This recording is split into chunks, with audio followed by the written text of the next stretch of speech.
Assalamualaikum warahmatullahi wabarakatuh.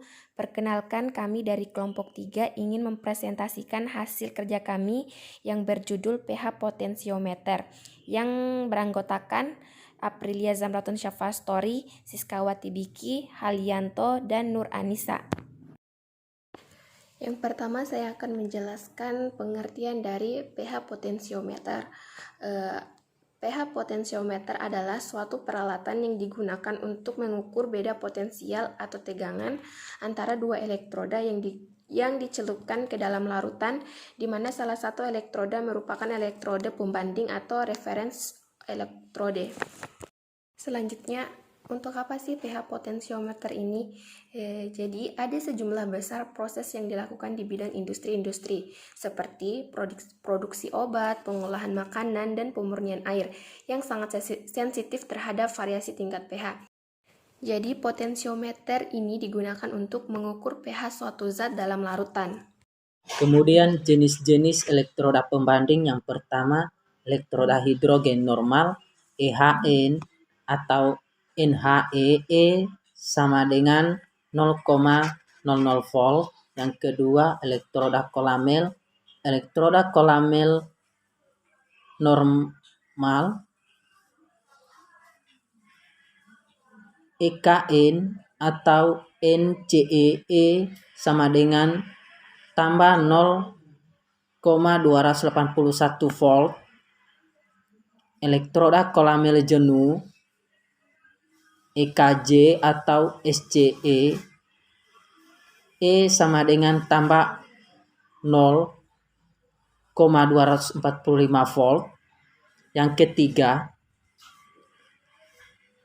elektroda perak normal EPN atau NSC E sama dengan tambah 0,225 volt. Dan yang keempat, elektroda talamid E sama dengan 0,581 volt. T sama dengan 0 derajat kurang 135 derajat Celcius. Digunakan pada industri yang menggunakan sistem boiler atau sistem uap panas dengan suhu di atas 100 derajat Celcius. Kemudian jenis-jenis elektroindikator. Yang pertama, elektroda hidrogen E sama dengan 0,00 kurang 0,059 log H plus E sama dengan 0,00 kurang 0,059 pH.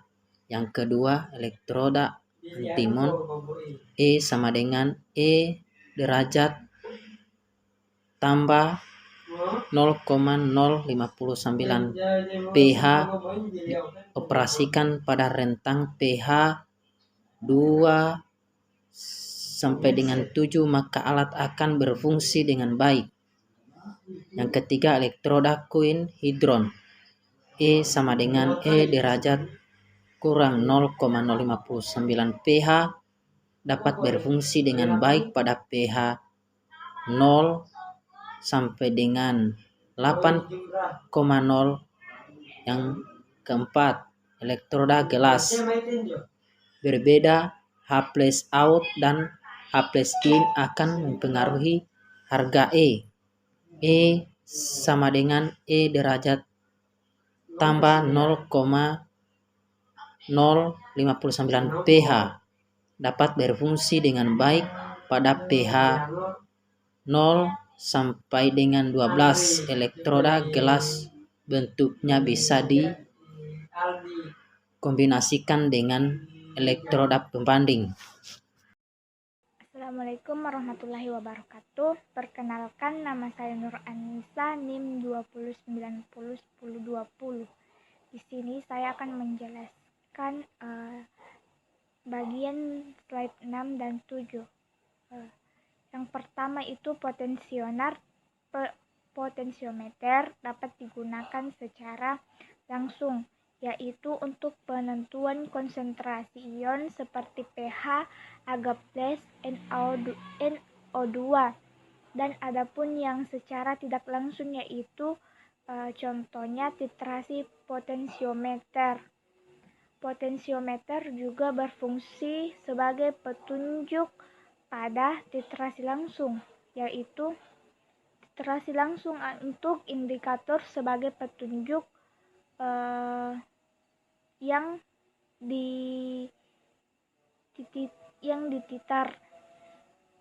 Contohnya itu titrasi asam basa HCl dengan NaOH. Sedangkan titrasi tidak langsung yang untuk indikator sebagai petunjuk ion yang bukan dititar. Contohnya itu penentuan konsentrasi ion CO2+. Itu tentang peralatan potensiometer. Komponen-komponen utama dari peralatan potensiometer adalah yang pertama itu sumber arus. Sumber arus itu sebagai sumber arus yang digunakan arus searah atau biasa disebut dengan DC. Kedua, elektroda. Ketiga, tahanan geser, yaitu tahanan geser digunakan untuk menstandarisasikan peralatan dengan menggunakan larutan buffer. Yang terakhir ialah recorder, yang itu digunakan untuk membaca atau mencatat besaran pH larutan maupun potensial larutan dinyatakan dengan dalam satuan MV. Kemudian masuk pada prinsip kerja. Nah, elektroda dicelupkan ke dalam aqueous dan hidupkan alat.